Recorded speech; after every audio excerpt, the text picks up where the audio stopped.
Assalamualaikum warahmatullahi wabarakatuh. Innal hamdalillah nahmaduhu wa nasta'inuhu wa nastaghfiruh wa na'udzu billahi min shururi anfusina wa min sayyiati a'malina. Man yahdihillahu fala mudilla lahu wa man yudlil fala hadiya lahu. Asyhadu an la ilaha illallah wahdahu la syarika lah wa asyhadu anna Muhammadan abduhu wa rasuluhu amma ba'du fa inna khairal kalami kalamullah wa khairal huda huda Muhammadin sallallahu alaihi wasallam wa syarral umuri muhdatsatuha wa kullu muhdatsatin bid'ah wa kullu bid'atin dhalalah wa kullu dhalalatin finnar.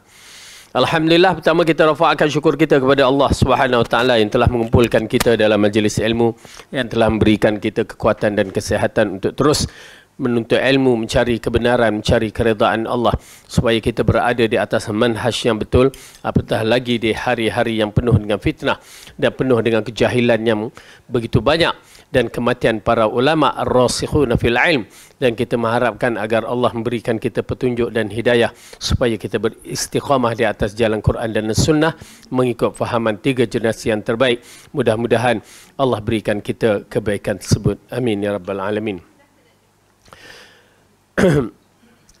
Kita masih lagi membicarakan surah Abasa, surah yang mana ianya merupakan salah satu surah yang menggambarkan bahawa Rasulullah SAW merupakan seorang Rasul dan seorang manusia yang mana akan berlaku beberapa perkara yang ataupun akan berlaku kesilapan sebagai seorang manusia. Namun dengan sifatnya sebagai seorang Rasul, dia maksum daripada dosa. Kesilapan para Nabi tidak dinafikan dan ada hikmah yang terkandung. Ya, seperti mana yang berlaku ke atas Nabi Allah Adam alaihissalam, kesilapan dia memakan buah yang dikatakan buah khuldi, dan Hawa itu ya adalah satu kesilapan. Namun ia telah bertaubat kepada Allah dan Allah terima taubatnya. Tetapi hikmahnya, disebabkan dia memakankan buah tersebut, maka dia turun ke bumi dan melahirkan zuriat, dan kita termasuk zuriat yang dilahirkannya. Okay. Dan begitu juga yang kita saksikan di dalam hadis-hadis ataupun ayat Al-Quran menceritakan beberapa kesilapan-kesilapan para Nabi yang tidak menyampaikan mereka itu berdosa. Ya, itu yang kita katakan kesilapan-kesilapan begitu bersifat maksum. Para Nabi, kesilapan mereka itu bersifat maksum, yakni silap tapi tidak berdosa. Kerana mereka cepat rujuk kepada Allah. Bila tersilap, Allah tegur, mereka rujuk. Kita kalau silap, ada orang nak tegur, tak berani. Pasal apa? Kita mulut laser. Ya, bila ditegur, kita pula menjawab, macamlah kamu tu ustaz, macamlah kamu tu maulana, ya, macamlah kamu tu ustazah nak tegur aku. Kamu pun tunggal langgang. Sudah. Langsung kita pun tak berani nak tegur. Akhirnya nafsi, padahal kamu, aku. Okey. Jadi oleh kerana itu kita tidak bersifat maksum. Ya, kita bersifat adalah manusia yang kadang-kadang alhamdulillah baik, tapi kadang-kadang kita ego diri kita yang menyebabkan kita akan dijunamkan dalam neraka. Okey, baik. Jadi bila kita menyaksikan beberapa ayat yang telah kita terangkan dalam pelajaran yang lepas, maka kita akan mengupaskan beberapa ayat yang begitu menarik untuk diperhatikan. Setelah kita membaca ayat daripada ayat 17, kita baca sedikit sampai ayat ke-32. A'udzu billahi minasyaitonir rajim. Qutilal insanu ma akfarah min ayyi syai'in khalaqah min nutfatin khalaqahu faqaddarah thumma as-sabila yassarah ثم أماته فأقبره ثم إذا شاء أنشره كلا لما يقض ما أمره فلينظر الإنسان إلى طعامه أنا صببنا الماء صبا ثم شققنا الأرض شقا فأنبتنا فيها حبا وعنبا وقضبا وزيتونا ونخلا وحدائق غلبا وفاكهة وأبا متاعا لكم ولأنعامكم. Binasalah manusia, alangkah amat sangat kekafirannya. Dari apakah Allah menciptakannya? Dari setitis mani Allah menciptakannya, lalu menentukannya. Kemudian dia memudahkan jalannya. Kemudian dia mematikannya dan memasukkannya ke dalam kubur. Kemudian bila dia menghendaki, dia membangkitkannya kembali. Sekali-kali tidak. Manusia itu belum melaksanakan apa yang diperintahkan Allah kepadanya. Maka hendaklah manusia itu memperhatikan makanannya. Sesungguhnya kami benar-benar telah mencurahkan air dari langit. Kemudian kami belahkan bumi dengan sebaik-baiknya. Lalu kami tumbuhkan biji-bijian di bumi itu, anggur dan sayur-sayuran, zaitun dan pohon kurma, kebun-kebun yang lebat dan buah-buahan serta rumput-rumputan untuk kesenanganmu dan untuk binatang-binatang ternakan. Baik. Apabila kita menyaksikan ayat ini, ya, begitu hebat Allah mengkritik, menegur manusia. Allah menegur manusia supaya manusia ini berfikir setelah mereka melakukan kemungkaran, yakni melakukan maksiat kepada Allah. Lalu Allah bersifat Tuhan yang Maha Penyayang. Dia tidak akan hancurkan kaum itu, melainkan dia akan memberikan petunjuk, memberikan bimbingan, terpulang kepada kaum itu nak ikut ataupun tidak. Tuan-tuan dan perempuan, seorang ibu tak akan menyakiti anaknya. Seorang ibu tidak akan menyakiti anak yang dilahirkannya. Dia akan tegur kalau tak betul. Ya, dia akan tegur. Dia tak akan ambil anak tu dicampak dalam telaga ke, dia bunuh ke, tak. Itu bukan seorang ibu yang baik. Bahkan kita pun tak dengar, melainkan apabila berlaku kesilapan-kesilapan tertentu. Ya. Begitu sekali seorang ibu sanggup menipu dirinya pada anaknya. Ya, sedangkan dia lapar. Bila anaknya kata, ibu dah makan, dah. Wah, sedangkan dia tak makan. Dia mendahulukan anaknya. Tetapi bila anak tak dengar cakap, bila anak tak boleh memikirkan keadaan mak dan ayah, bila mak ayah mengungkitkan supaya berfikir balik, di situ kena ambil perhatian. Salahkah seorang ibu menegur? Ya, tak salah. Kenapa? Ibu dan ayah biasanya bila dia menegur, nak pastikan kebaikan kepada anaknya. Itu tabiat dia. Dan ini Allah menegur kepada orang-orang yang berdosa, orang-orang yang telah melakukan maksiat, orang yang ingkar kepada Allah. Kemuncak keingkaran mereka ialah kafir kepada Allah, syirik kepada Allah. Ia merupakan satu perkara yang besar, yang telah melanggar hak-hak kita sebagai hamba kepada pencipta. Oleh kerana itu Allah minta kamu berfikir. Ya, tuan-tuan dan perempuan, Allah membukakan satu perkara yang berkaitan dengan kerububiahannya. Apa dia? Sifat ketuhanan, sifat yang hanya dimiliki oleh Allah semata-mata, ataupun sifat yang dimiliki oleh satu yang digelarkan sebagai Tuhan semata-mata. Maka di sini kita lihat, qutilal insanu ma akfarah. Kita telah bahaskan, Allah berfirman mencela orang yang mengingkari hari kebangkitan. Binasalah manusia, alangkah amat sangat kekafirannya.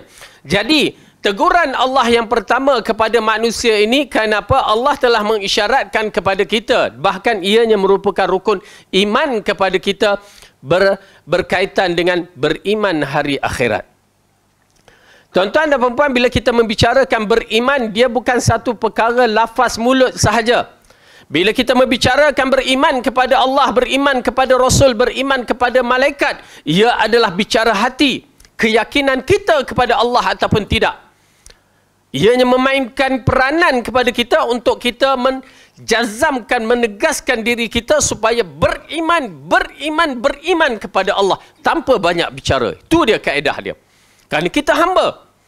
Tetapi bila kita tak mau beriman secara betul yang diajarkan oleh Rasulullah, maka akan berlaku penyelewengan.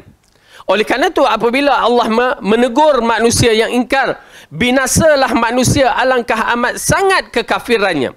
Yakni mereka tak nak beriman kewujudan hari akhirat. Tuan-tuan dan perempuan, bermula daripada beriman kepada Allah itu, dia akan datang segala-galanya.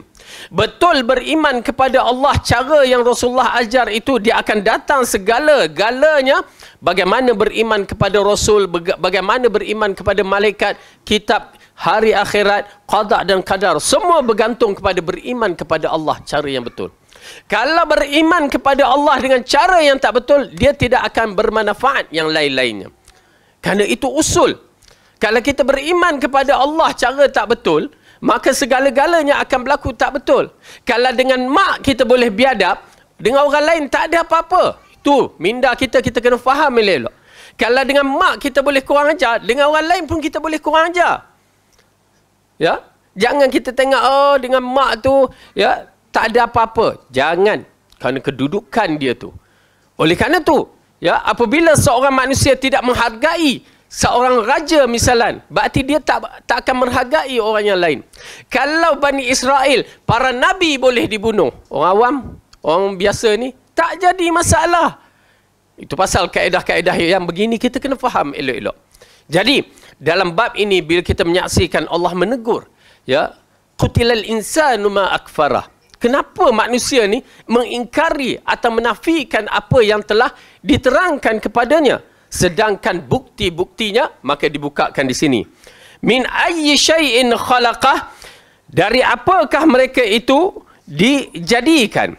Okey, di sinilah yang kita terangkan bahawa satu perkara yang menarik Allah ceritakan kepada sahabat radhiyallahu anhum 1400 tahun yang silam dengan teknologi yang tidak ada, tetapi dia membicarakan satu perkara yang berkaitan dengan biologi, ya, kehidupan manusia.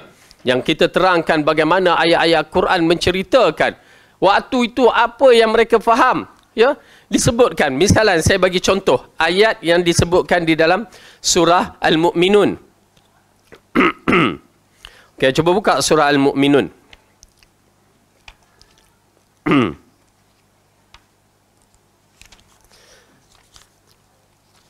Surah Al-Mu'minun, surah yang ke-23.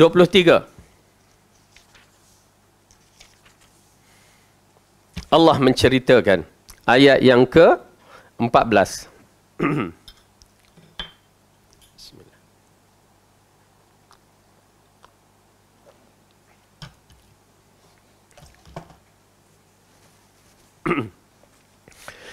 A'udzu billahi minasy syaithanir rajim. Kita ambil ayat yang ke-12 dulu. وَلَقَدْ خَلَقْنَا الْإِنسَانَ مِنْ سُلَالَةٍ مِنْ طِينٍ ثُمَّ جَعَلْنَاهُ نُطْفَةً فِي قَرَارٍ مَكِينٍ ثم خلقنا النطفة علقة فخلقنا العلقة مضغة فخلقنا المضغة عظاما فكسونا العظام لحما ثم أنشأناه خلقا آخر فتبارك الله أحسن الخالقين. Subhanallah. Dan sesungguhnya kami telah menciptakan manusia dari suatu saripati yang berasal dari tanah. Kemudian kami jadikan saripati itu air mani yang disimpan di dalam tempat yang kukuh, yakni rahim ibu. Kemudian air mani itu kami jadikan segumpal darah. Lalu segumpal darah itu kami jadikan segumpal daging. Dan segumpal daging itu kami jadikan tulang belulang. Lalu tulang belulang itu kami bungkuskan dengan daging. Kemudian kami jadikan dia makhluk yang berbentuk lain. Maka Maha Suci Allah Pencipta yang paling baik. Ya, subhanallah. Bagaimana Allah ceritakan kejadian manusia yang unik. Ya, kejadian yang tidak boleh terfikir waktu itu di saat orang Arab yang tak ada apa-apa, yang dianggap oleh Rom dan Parsi, mereka ni orang yang terbiar, yang kira nak berperang. Mereka dianggap sebagai golongan yang remeh. Tetapi bila dihantarkan seorang Rasul, bukan pendidikan yang kita katakan, pendidikan biasa-biasa. Tetapi ilmu yang dibagikan. Oleh kerana itu, tuan-tuan dan perempuan, bila Allah berfirman dalam surah Al-Baqarah, ya, wa 'allama Adama al-asma'a kullaha thumma 'aradahum 'alal malaika. Wa 'allama Adama al-asma'a kullaha. Lalu diajarkan kepada Adam asma, nama-nama semua sekali. Siapa yang ajar? Allah. Bila Allah yang mengajar, dia bukan sebarangan. Kerana dia adalah Tuhan yang maha alim, maha mengetahui, dan segala kehebatan adalah pada miliknya. Maka dia ajar Adam, seorang manusia yang Allah berikan kelebihannya yang tersendiri, dan mengambil maklumat dari Allah. Bayangkan Allah yang mengajar, terus Adam menjadi orang yang dahsyat. Sehingga bila bertemu dengan malaikat, malaikat tidak mampu untuk menjawab, tetapi Adam boleh menjawab. Hebat? Okey, di situ datang perkara yang perlu kita tahu. Bila kita tengok macam orang mengatakan zaman gangsa, zaman golongan orang-orang batu, lalu dikatakan orang ni macam jahil, ya, bengap, salah tu. Apabila Adam turun ke bumi, maklumat semua dalam mindanya.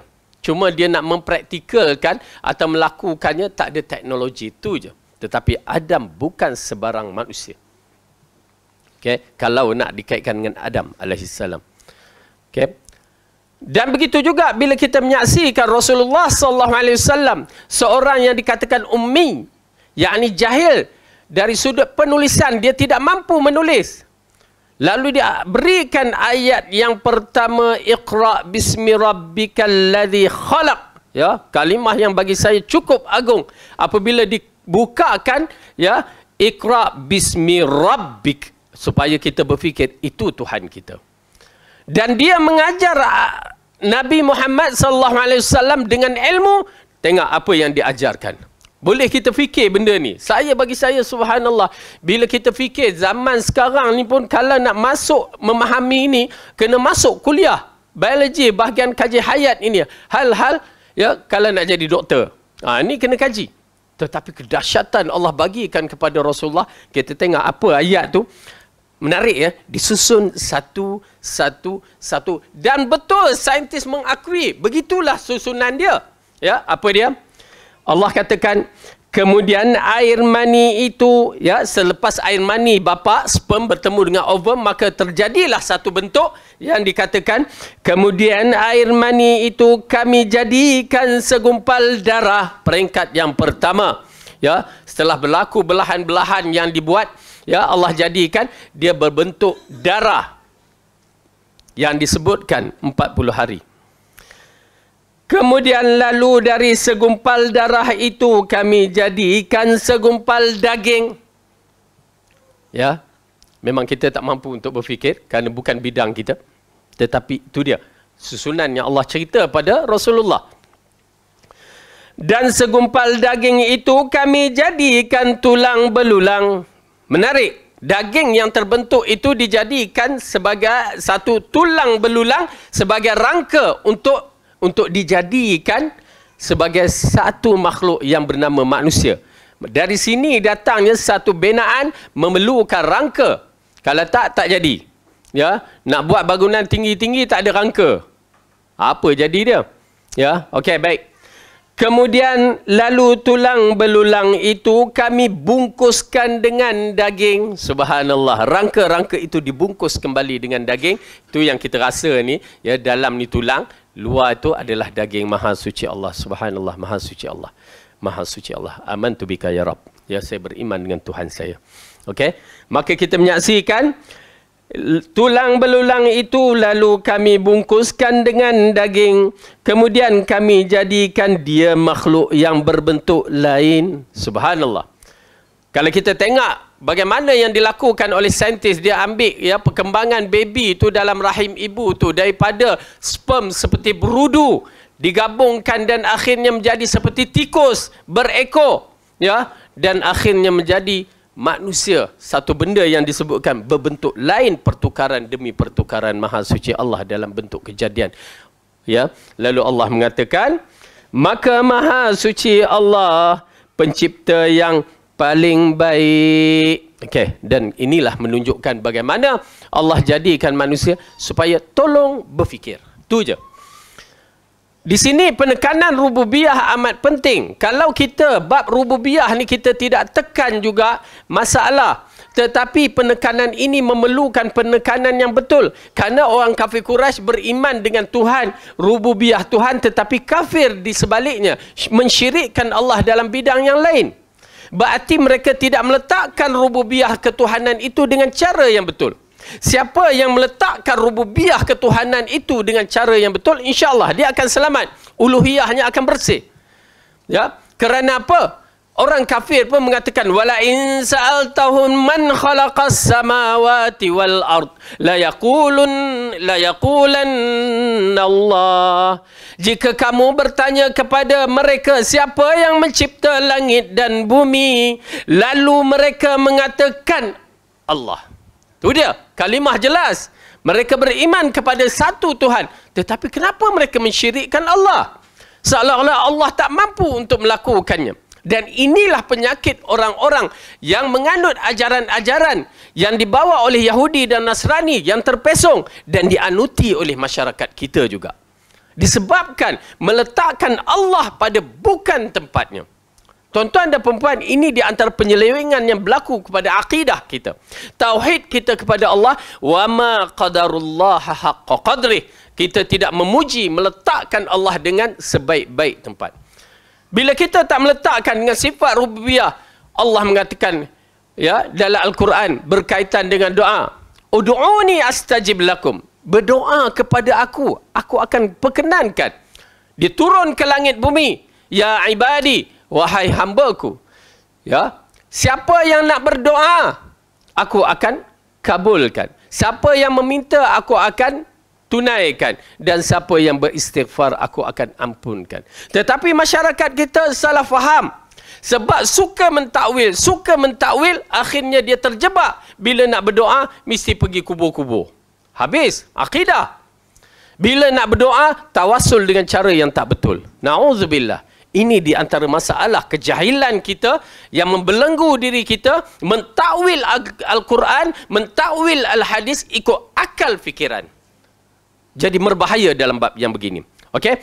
Jadi kita lihat apabila Allah menceritakan bagaimana kejadian itu, jadi tuan-tuan dan perempuan, ya subhanallah, kita lihat dalam ayat ini Allah menegur kepada orang-orang kafir, ya, bagaimana diceritakan min ayyi syai'in khalaqah min nutfatin khalaqahu faqaddarah. Dari apakah Allah menciptakannya? Dari setitis mani Allah menciptakannya lalu menentukannya. Okey, menentukan setitis air mani itu boleh jadi manusia ke tidak. Itu bukan urusan kita. Itu semua urusan Allah. Oleh kerana tu, dapat anak lelaki ke dapat anak perempuan tu, itu semua urusan Allah. Jangan katalah aku buat begini, buat. Tak adanya. Ya, Allah telah tetapkan ya bahawa kamu dapat anak lelaki. Itu semua yang disebutkan dalam Al-Quran. Dia bagi ke seorang itu anak lelaki, dia bagi seorang itu anak perempuan saja, dan dia bagi berpasang-pasangan, dan dia tak bagi langsung pun ada. Tetapi semua itu ada hikmah yang terkandung. Okey? Dan kadang-kadang kita menyaksikan dalam ayat-ayat ini ya merupakan peringatan kepada kita kena kenal pencipta kita dengan sebaik-baiknya. Husnuzan kepada Allah dengan apa yang Allah bagi ataupun Allah tidak bagi. Bila Allah bagi itu ada hikmah yang terkandung, bila Allah tidak bagi pun ada hikmah yang terkandung. Bila kita husnuzan dengan Allah, subhanallah. Apabila peristiwa yang diceritakan dalam surah Al-Kahfi, bagaimana kadang-kadang orang kata aku nak anak, tetapi dia terjebak dalam masalah syirik yang pernah saya ceritakan. Terjebak dalam masalah syirik, dia nak anak cara yang tak betul. Na'udzubillah. Sedangkan Allah mengetahui mungkin apa yang akan berlaku. Ya, seperti mana yang diceritakan. Wa ammal ghulamu fakana abawahu mu'minaini fakhashina an yurhiqahuma tughyana wa kufra. Adapun budak itu yang diceritakan apabila dalam kisah Khidir membunuh budak itu. Adapun budak itu, mak bapaknya adalah orang yang soleh. Ya, orang yang baik, orang yang soleh. Dan kami takut disebabkan budak ini, mereka akan jadi tughyan wa kufran. Menjadi melampaui batas dan kafir kepada Allah. Nampak tak? Dimatikan budak itu. Dimatikan. Hikmah. Kita tak tahu kadang-kadang berapa ramai orang yang mula-mulanya beriman dan akhirnya kafir kesudahannya disebabkan anak. Tetapi amat penting tuan-tuan dan perempuan untuk memastikan generasi kita ni baik, fattaqullah. Takut kepada Allah. Iman kita kena mantap kerana Allah menceritakan dalam surah Kahfi juga. Ya, dalam ayat yang sama, wa ammal jidaru fakana lighulamaini yatimaini fil Madinah wa kana tahtahu kanzul lahuma wa kana abuhuma salihah. Ini dia peranan. Wajib bagi kita memastikan diri kita ini adalah orang yang soleh, betul akidah, betul syariah dia, betul manhaj dia. InsyaAllah Allah akan bantu. Allah akan bantu kita duk risau apalah, anak aku nak makan nanti apalah, itu ini apalah kalau aku mati. Jangan takut. Kan kita ada Tuhan yang Allah bila dia cipta, dia tak akan biarkan. Apatah lagi dia cipta hamba yang terpilih, lagi dia tidak akan biarkan. Tawakkal ala Allah. Beriman kepada Allah. Fattaqullah. Wa yu'allimukumullah. Takut kepada Allah. Allah akan ajar kamu. Maka ayat ini menceritakan wa ammal jidaru, adapun dinding itu fakana lighulamaini yatimaini fil Madinah, adalah milik dua orang anak yatim di bandar itu ataupun di kawasan itu. Wa kana tahtahu kanzul lahuma, adalah di bawah tempat dinding yang nak jatuh itu adalah harta benda. Kan orang dulu mana ada bank ya untuk disimpan, dia simpan bawah tanah. Maka di bawah itu ada harta. Wa kana abuhuma salihah. Sesungguhnya bapa mereka ini adalah orang yang soleh. Tuan-tuan dan perempuan, begitu sekali Allah nak memeliharakan zuriat bagi orang yang soleh. Tapi kita mempertikaikan, kita tak yakin dengan apa yang Allah bagi. Itulah puncanya. Keimanan kita kurang, tak yakin betul-betul terhadap Allah. Bila disebutkan Allah, tak ada gementar jiwa kita. Bahkan kita teruskan dengan buat maksiat, buat benda-benda yang na'udzubillah min zalik. Ya, tak habis lagi dengan kehidupan kita TikTok dalam benda-benda maksiat. Tak habis lagi dengan perbuatan kita mengumpat, mencela ya pada orang-orang yang tak seharusnya diumpat dan dicela. Menghabiskan pahala-pahala kita dengan maksiat. Sedangkan bila-bila masa saja kita akan dipanggil oleh Allah Subhanahu Wa Taala. Baik. Jadi bila kita menyaksikan ayat yang begini, Allah menceritakan, kita kembali kepada surah ini, ya, min ayyi syai'in khalaqah min nutfatin khalaqahu faqaddarah summa sabila yassarah. Kemudian dia memudahkan jalan. Beberapa pandangan ulama dalam ayat ini, ya, apakah yang dimaksudkan mudah perjalanan itu? Ya, memudahkan di antaranya Ibnu Abbas mengatakan memudahnya keluar dari rahim ibunya. Ya, dimudahkan anak-anak itu dikeluarkan dari rahim ibunya. Ini di antara satu perkara yang agak wallahu alam kehebatan yang Allah bagi. Ya, pada zaman-zaman dahulu kita tak pernah dengar pula ada operationnya. Baby nak beranak tu kena operate. Tapi zaman sekarang banyak pula lah operate-nya. Kita pun tak tahu itu kaedah-kaedah dia lah. Ala kulli hal. Tetapi sebenarnya Allah dah permudahkan. Memang peruntukan itu untuk wanita-wanita, untuk dipermudahkan. Kerana bila seorang tu dah operate, dia agak sukar. Ya, nak dioperate kali kedua. Biasanya 3 kali. Lepas tu dia kata, dah tak usah beranak lagi. Itulah kerja dia. Ya, dia cuba menghalang seorang wanita itu beranak lagi. Lepas tu tengok-tengok budak tu beranak. Budak pula. Orang tu beranak lagi kan. Ya, mula risau. La ilaha illallah. Kenapa nak risau benda-benda yang begitu? InsyaAllah. Itu pasal ya kepakaran doktor-doktor muslimin itu diperlukan sebenarnya. Ya, kepakaran doktor muslimin diperlukan, terutamanya dalam bahagian-bahagian yang begini, ya. Baik. Kemudian kita saksikan Allah mengatakan, ada ulama di antara penafsir Al-Mujahid mengatakan yang dimaksudkan summa sabila yassarah, maksudnya Allah telah terangkan kepada kita tentang 2 jalan. Inna hadainahu sabila imma syakiran wa imma kafura. Sesungguhnya kami telah menunjukinya jalan yang lurus dan ada bersyukur dan ada pula jalan yang kufur. Okey. Berarti Allah telah memberikan kita dua jalan. Ingat tuan-tuan dan perempuan, bukan dia bagi kita dua jalan supaya kita ambil dua-dua. Jangan salah faham. Kita ada akal, sahibul akal, yang boleh menimbangkan baik dan buruk.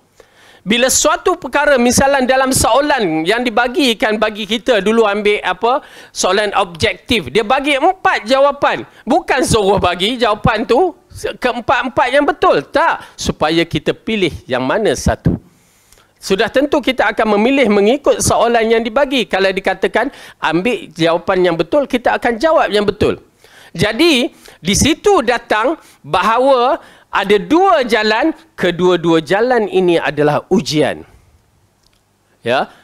Kedua-dua jalan ini adalah ujian. Tabarakalladzi biyadihil mulk wa huwa ala kulli syai'in qadir, alladzi khalaqal mauta wal hayat liyabluwakum. Jadi hidup dan mati untuk menguji kamu siapa di kalangan kita yang baik amalan. Okey. Jadi tuan-tuan dan perempuan, jangan biarkan kita diuji tanpa menyaut seruan Allah untuk memilih yang terbaik. Ya, baik. Kemudian apabila Imam Mujahid mengatakan ayat ini yakni kami telah menjelaskan, menerangkan dan memudahkan untuk beramal untuknya. Demikianlah pendapat Al-Hasan, yakni Hasan Al-Basri, dan ini adalah pendapat yang terpilih. Kemudian Allah mengatakan, summa amatahu fa'aqbarah. Kemudian dia mematikannya dan memasukkan ke dalam kubur. Yakni setelah Allah menciptakannya, maka dia mematikannya dan memasukkan kita ke dalam kubur. Tuan-tuan dan perempuan, bila ayat ini menceritakan tentang kehidupan selepas kehidupan dunia, kita akan mati. Siapa rasa tak akan mati? Ya, tak ada. Semua kullu nafsin dha'iqatul maut. Setiap manusia ataupun setiap yang hidup itu akan merasakan kematian. Dengan arti kata lain, ini adalah titik noktah kita berada di bumi ini. Bilakah kita mati? Ajal itu telah ditetapkan oleh Ar-Rahman di sisinya. Bila? Apabila Rasulullah SAW mengingatkan kita tentang umur-umur kita yang kebanyakannya umatnya adalah yang akan mati di antara 60 ke 70 tahun hijrah, bukan Masihi. Dengan arti kata lain, bagi umur yang dah sampai 60 tahun itu, ya, dalam tahun Masihi, dia telah menyampaikan umurnya 63 tahun hijrah. Maksudnya Rasulullah wafat umurnya 63 tahun. Ada pilihan? Tak ada pilihan. Imam Syafi'i wafat mati pada usianya 54 tahun hijrah. Muda. Maka ianya merupakan peringatan demi peringatan. Jangan nak lari. Kenapa kita tak boleh lari ketetapan Ar-Rahman bahawa kita akan mati? Muda macam mana pun mati, tua macam mana pun mati, kaya mati, miskin mati, kuat mati, dhaif pun mati. Semuanya akan mati dan sampai hari kiamat tak ada siapa yang kekal lagi di muka bumi. Tetapi yang menjadi masalah, apakah persiapan kita? Persiapan yang paling diutamakan kita tekankan masalah ini, akidah. Tauhid mesti bersih. Tauhid mesti beriman dengan cara yang dibawakan oleh Rasulullah dan para sahabat. Tidak ada pilihan yang lain. Kerana itu datang dari langit, yang diutuskan, wahyu itu diutuskan kepada Jibril, maka Jibril menyampaikan kepada Rasulullah, begitulah kita wajib mengambilnya. Jangan nak mentakwil ikut sesuka hati. Na'udzubillah min zalik. Kemudian Allah menceritakan, summa amatahu fa akhbarah. Kemudian dia mematikan dan memasukkannya ke dalam kubur. Sahabat, kita akan dimasukkan ke dalam kubur. Hari ini kita menguburkan sahabat-sahabat kita. Kita menanam mereka. Kita melakukan solat ke atas mereka. Bahkan kita ada persatuan, ya, persatuan menguruskan orang kematian, khairat kematian. ya, ada persatuan menguruskan kematian orang sunnah, alhamdulillah, besar pahala. Dan mungkin hari ini kita melihat itu sejarah orang yang telah mati, dan mungkin kita juga akan menjadi sejarah yang sama orang yang akan menguruskan kita. Tak boleh nak buat apa-apa. Tetapi yang menjadi isu sekarang, bagaimana kedudukan kita depan Ar-Rahman, depan Allah nanti, dalam keadaan dhaif ilmu, dhaif iman, dan dhaif segala-galanya. Cuma kita mengatakan jangan lupa, ya, rahmat Allah itu luas, maka jangan berputus asa. Subhanallah. Kemudian Allah mengatakan, ya, summa amatahu fa aqbarah thumma idza syaa'a ansyarah. Kemudian bila dia menghendaki, dia akan membangkitkannya kembali. Saya beriman dengan apa yang dijanjikan oleh Allah. Kita akan mati dan kita akan dibangkitkan kembali. Cuma bagaimana kedudukan dibangkitkan kembali? Bagaimana kedudukan kita? Tuan-tuan dan perempuan, alam barzakh ini adalah satu alam yang sukar untuk difahami melainkan beriman sahaja. Alam barzakh ini jangan kita ingat kita ni teringat anak cucu kita, tak ada dah. Alam barzakh adalah alam yang sibuk. Kesibukan kita di alam kubur sama ada sibuk dengan nikmat ataupun sibuk dengan azab. Oleh kerana itu alam kubur merupakan alam yang menggerunkan. Allah ceritakan dalam Al-Quran tentang alam ahli-ahli ibadat ataupun ahli syurga. Di antara yang disebutkan minal nabiyyin was-siddiqin wasyuhada'i was-salihin. Minal nabiyyin kita menyaksikan dalam hadis berkaitan dengan Isra Mi'raj. Ya, bagaimana Rasulullah bertemu dengan roh para nabi. Kita berdiri bersama dalil. Kemudian dikaitkan dengan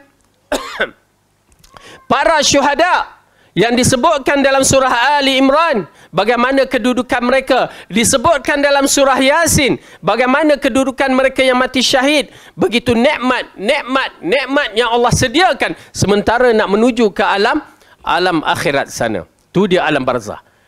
Dan kita menyaksikan Allah ceritakan keadaan Fir'aun dalam surah Ghafir, bagaimana keadaan mereka diazab sehingga hari kiamat.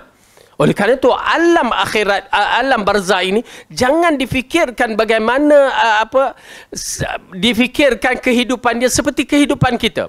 Yang kita datang membawa idea-idea, dia datang, roh datang nak tengok anak cucu, roh datang pada musim raya nak datang nak tengok anak cucu nak makan lemang ke apa ke. Itu semua mengarut punya. Kembali kepada dalil. Alam-alam yang begini jangan masuk campur melainkan dengan dalil sahaja. Karena Allah telah mengatakan, ya, summa amatahu fa aqbarah, dan mematikannya dan memasukkannya ke dalam kubur, summa idza syaa ansyarah, maka kemudian dia kehendaki dia akan membangkitkannya kembali.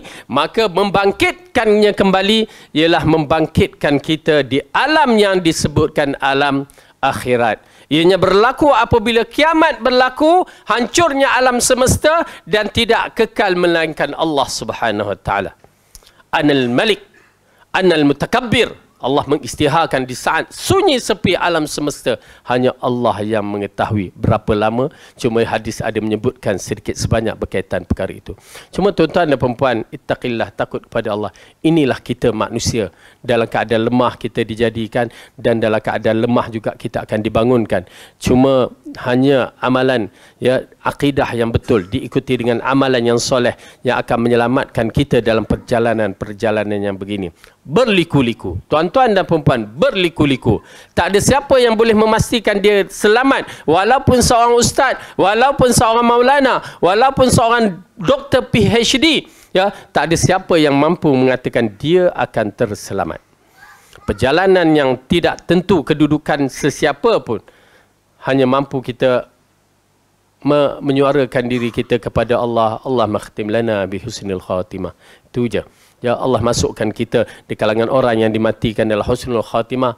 Wala takhtim alaina bisu'il khatimah. Jangan kamu mati dalam su'il khatimah. Dan masukkan kita di kalangan minan nabiyyin was-siddiqin wasyuhada'i was-salihin. Kemudian apabila Allah mengatakan, ya, dalam satu hadis yang dikaitkan dengan dibangkitkan semula, ya, kullu ibni adam yabla illa ajbal zanab minhu khuliqa wa fihi yurakkab. Setiap manusia ini akan dihancurkan, melainkan tulang, apa orang kata, tulang sulbi, tulang belulang, tulang apa, tak, tulang pongkin apa, tulang binggul pula, tulang ekor tu apa dah? Tulang ekor. Sorry, bukan semua pakar biologi sini, jadi tak boleh nak sebut dengan betul. Okey, ala kulihat tulang sulbi ke apa, ya. Okey. Hanya tulang itu tidak dihancurkan. Jangan kita petikaikan. Kenapa? Karena Allah akan bangkitkan kita, akan disemaikan tulang itu seperti benih. Ya, oleh kerana itu tuan-tuan dan puan-puan, bila kita menyaksikan ayat Al-Quran, nanti kita akan saksikan bagaimana ayat-ayat Al-Quran dia menyebutkan bila padang yang kering itu datang air hujan, maka tumbuhlah. Ia berkaitan dengan kehidupan kita di alam akhirat sana. Yang mana apabila berlaku kiamat ataupun tiupan sangkakala yang pertama, kehancuran dunia, maka lepas itu berlaku tiupan sangkakala yang kedua yang diikuti dengan hujan renyai-renyai, lalu bangunlah kita melalui tulang sulbi itu. Bagaimana? Wallahu alam. Kita beriman dengan hadis tersebut. Kita tak mampu untuk berfikir dalam bab-bab yang melampaui begini. Ya, hanya Allah, kita mengikut dalil-dalil. Allah kata kita dihidupkan dengan tulang tersebut, maka kita beriman tanpa banyak bicara. Maka dalam hadis ini menceritakan. Kemudian Allah dalam ayat ini Allah mengatakan, kalla lamma yaqdi ma amara. Sekali-kali tidak manusia itu belum melaksanakan apa yang diperintahkan oleh Allah. Ibnu Jarir berkata Allah berfirman sekali-kali tidak. Hal itu tidaklah sebagaimana yang dikatakan oleh orang kafir bahawa dirinya telah melaksanakan hak Allah pada dirinya dan hartanya. Ini di antara kalimah yang digunakan oleh orang kafir untuk berdebat dengan Rasulullah. Ya, mereka menyangkakan apa yang mereka lakukan di Mekah, misalnya siqayah bagi orang haji minum, mereka merasakan mereka telah melakukan yang terbaik. Ya, menjaga Kaabah, mereka merasakan perkara itu terbaik. Oleh kerana itu kita kena berhati-hati. Kadang-kadang kita nak pergi Kaabah, nak melakukan umrah, kita melakukan amalan-amalan sampingan yang boleh merosakkan amalan-amalan umrah dan haji kita. Di antaranya, ini di antara melalui apa yang kita lihat, ya, kita pergi, kita tengok di kalangan masyarakat kita ni membawa adat-adat yang dilakukan di bumi Malaysia, lalu nak melakukan amalan-amalan di sana. Maka berlakulah tahlilat di sana. Berlakulah apa ke lagi yang dibuat benda-benda khurafat dengan membawa tamar bertawaf di Kaabah sebanyak 7 kali. Kain-kain kafan dibasuhkan dengan air zam-zam. Ini semua khurafat-khurafat yang berlaku pada masyarakat kita nun di sana. Ya, na'udzubillah. Tuan-tuan dan perempuan, haji yang kita buat, la ilaha illallah, bila tengok haji yang kita buat dengan harga yang berpuluh beratus ribu, dalam sekelip mata kita batalkan dengan amalan-amalan khurafat kita, habis haji tidak ada artinya, berbahaya. Oleh kerana itu menetapkan menuntut ilmu adalah wajib, bukan ilmu menunaikan haji sahaja, tetapi ilmu akidah yang bertepatan seperti mana yang Rasulullah ajar. Kita pergi menunaikan haji. Ya, ini di antara penyakit orang Malaysia. Ya, naik kapal terbang. Mungkin waktu solat Zuhur, Asar, Maghrib, Isyak bagi saya tak menjadi masalah. Ya, kadang-kadang kita sampai tu dah waktu salah satu tu berlaku. Tetapi yang masalahnya di antaranya solat subuh. Kamu tunaikan umrah, kamu tunaikan haji tapi tak solat subuh. Sakit ya. Kerana solat itu adalah usul bagi agama kita yang mesti ditunaikan walaupun mudarat ataupun dalam keadaan macam mana sekalipun kena tunai. Bayangkan, ada tak kemuncak yang paling dahsyat yang berlaku kepada manusia seperti peperangan? Ya, peperangan Yang mana tidak ada satu perkara yang mencemaskan, menakutkan seperti peperangan.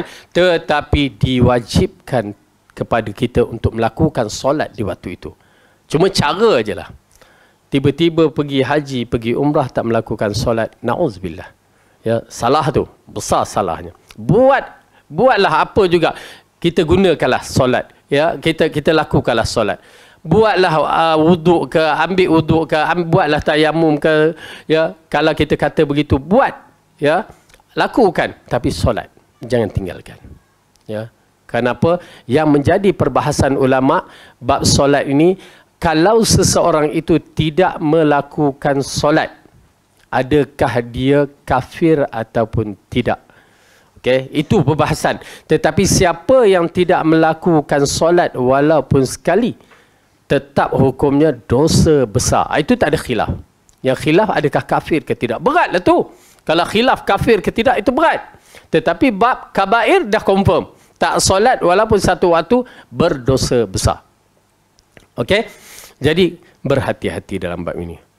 Itu belum lagi. Ini yang saya agak tak tahulah. Solat hormat waktu. Ini di antara perkara yang menyakitkan. Ya, apakah Rasulullah jahil dalam bab solat hormat waktu? Sedangkan Rasulullah kata, "Sallu kama ra'aitumuni usalli." Sembahyanglah kamu seperti mana kamu melihat aku sembahyang. Ada tak? Bagilah satu dalil. Jangan kita membahaskan itu pasal perbahasan kita ni sakit apabila kita cuba nak mencari kaul-kaul ulama, ya. Sedangkan kita tidak pandai mengistimbatkan daripada ijtihad mereka salah ataupun betul. Ya. Kita ambil sebagai untuk mempermudahkan. Silap tu. Kita mengambil pandangan-pandangan ulama itu supaya kita cari jalan yang paling rapat, betul, sawab yang mengikut Rasulullah. Bukan cari jalan untuk mempermudahkan.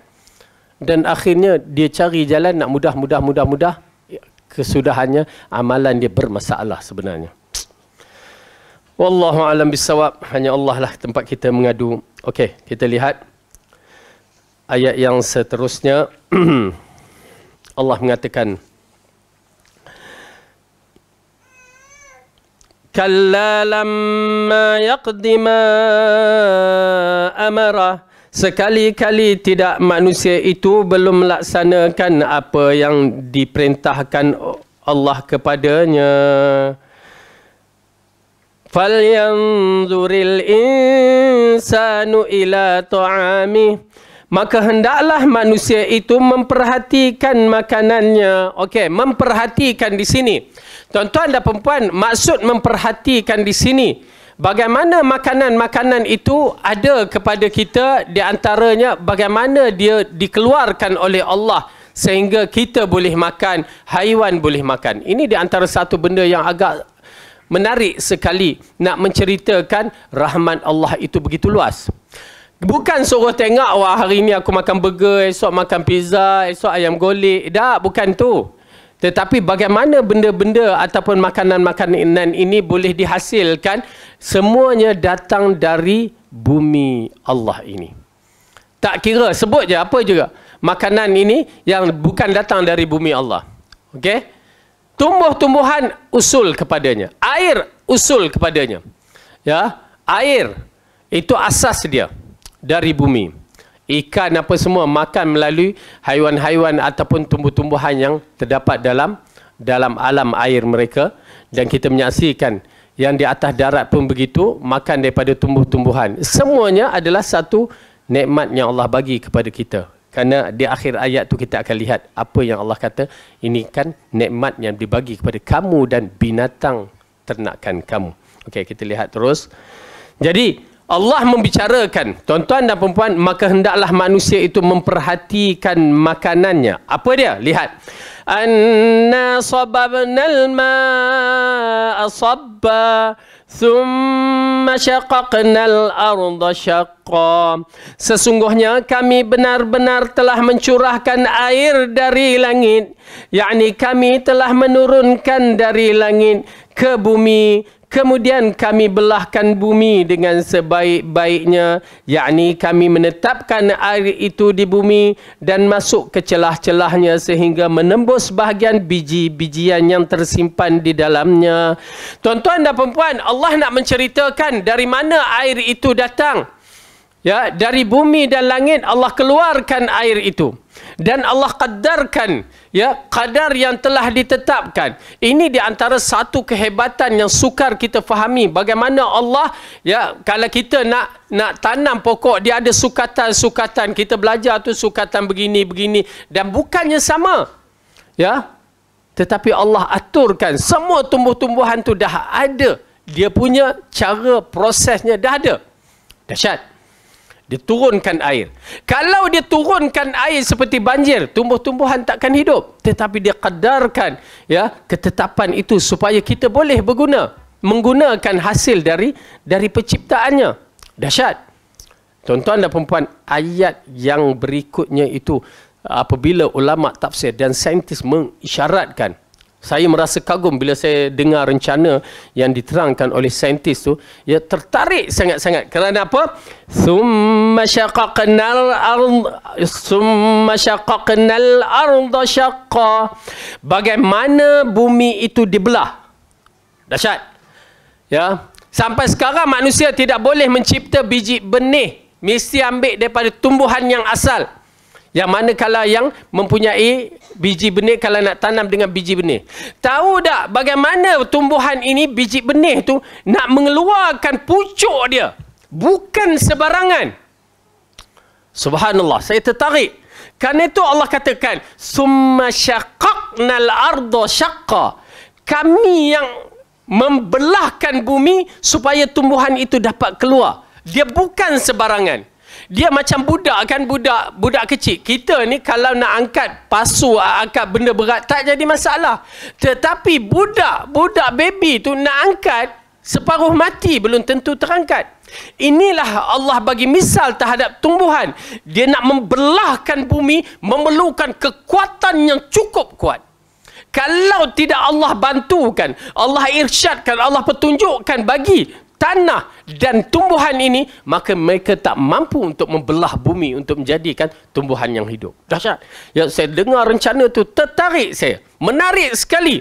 Bagaimana Allah bagikan petunjuk kepada benih itu dengan satu kekuatannya, ya, dapat membelahkan bumi. Ya, nak keluarkan pucuk tu saja untuk hidup. Tuan-tuan dan perempuan, ianya bukan main-mainan. Manusia sampai ke sekarang, Allah cabar buat lalat pun tak boleh. Buat lalat sahaja pun dah tak boleh. Teknologi yang kecil begitu. Ya.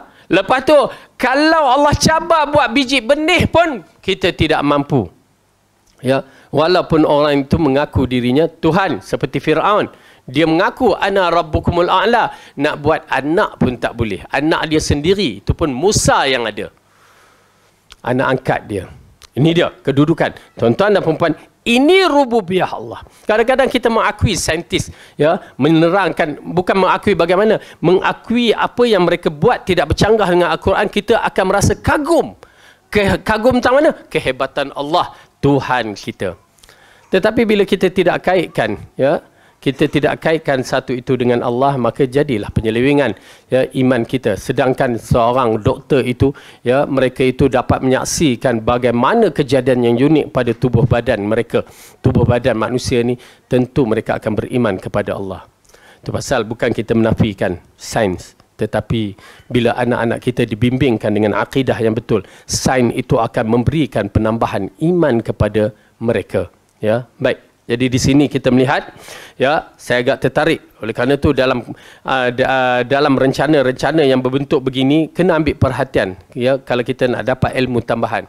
Seperti mana, ya, di antara perkara yang saya tertarik pada setiap manusia ni, ya, kenapa Allah jadikan zikir pagi dan petang itu memainkan peranan, terutamanya barang siapa yang disebutkan dalam hadis, barang siapa yang membaca la ilaha illallah wahdahu la syarikalah lahul mulku wa lahul hamdu wa huwa ala kulli syai'in qadir 100 kali, dia akan menjadi pertahanan daripada syaitan. Bagaimana? Kita tak akan perasan. Tetapi Alhamdulillah bagi saya iman dahulu. Saya teringat, saya tengok rencana tu dalam usia saya dalam form 5 waktu tu. Agak menarik sekali. Apabila seorang lelaki tu, dia ambil, dia scan, dia gunalah teknologi tu. Bagaimanapun, saya tak tahu, tapi dia gunakan satu teknologi mengesan haba je. Mengesan haba pada tubuh badan kita ni. Rupanya kita ni ada haba. Ya, haba kita yang berperingkat-peringkat, dia tunjukkan ya beberapa lapis haba kita. Kita tak terasa. Ya, ada terasa tak ada. Ya, tetapi ada haba. Yang mana dengan haba ini nyamuk boleh mengesan kita. Dalam jarak yang dikatakan hampir lebih kurang berapa puluh meter ke. Dia boleh kesan kita melalui haba kita tu. Subhanallah. Bila saya tengok tu, ya, pada hari yang saya belajar Quran dan Sunnah, saya baru teringat balik. Subhanallah. Berapa hebatnya bila Rasulullah mengatakan zikir itu akan menangkis kita dari syaitan. Syekh Wahid Abdul Salam Al-Bali, waktu dia meruqyahkan seorang pesakit dia yang dirasuki oleh jin. Okey, maka jin tu berkata dalam siri rawatan dia, jin tu berkata, mula Syekh kata, keluarlah kamu dengan izin Allah. Lalu dia kata, aku tak nak keluar, takut pada Allah. Kenapa kamu nak masuk kepada tubuh badannya? Aku tak nak keluar. Habis tak nak keluar, awak nak ke mana? Aku nak masuk dalam tubuh badanku, badan kamu. Dia kata, oh tu dia cabar. Jangan kita, masuklah, jangan. Ya, ittaqillah, kita lakukan ini kerana Allah. Jangan dicabar makhluk halus ini. Tetapi kata, insya-Allah Allah tak izinkan. Lalu dia tunggu, tiba-tiba senyap. Dia tunggu. Baik, takut dia main air panas. Oh, dah. Okey. Baik, lepas tu tiba-tiba jin tu pun bersuara, aku tak boleh masuk dalam tubuh badanmu. Kan menarik?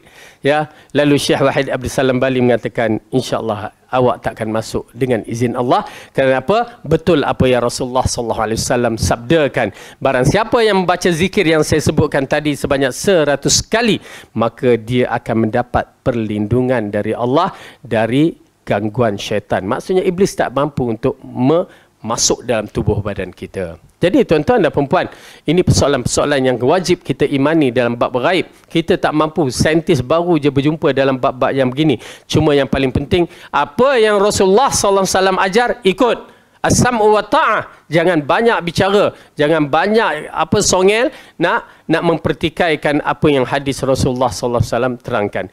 Jadi insya-Allah, bila kita melihat balik kepada ayat-ayat yang begini, summa syaqqaqnal arda syaqqa fa ambatna fiha habban wa 'inaban wa qadba wa zaitunan wa nakhla wa hadaiqa ghulba wa fakihatan wa abba mata'an lakum wa li'an'amikum. Maksudnya Allah berkata, sesungguhnya kami benar-benar telah mencurahkan air dari langit. Kemudian kami belahkan bumi dengan sebaik-baiknya.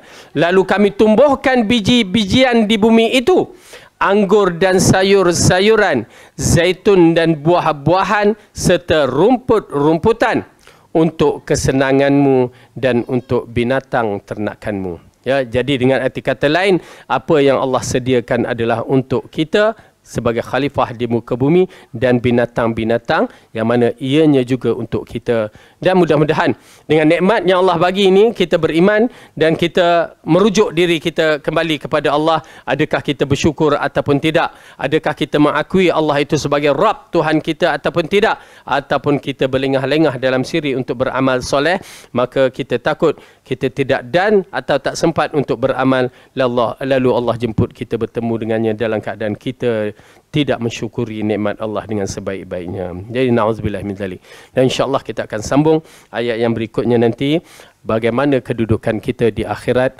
Adakah kita boleh selamat ataupun tidak? Anak bini kita selamat ke tidak? Hanya Allah yang mengetahui. Tetapi Allah dah mula menceritakan dalam surah ini bagaimana kedudukan kita di hari akhirat yang menggerunkan. Jadi cukup sampai di sini. Wallahu a'lam bisawab. Yang baik itu datang daripada Allah, salah dan silap daripada saya sendiri. Aqulu qawli hadza wa astaghfirullah li wa lakum. Wassalamualaikum warahmatullahi wabarakatuh. Subhanakallahumma bihamdika asyhadu an la ilaha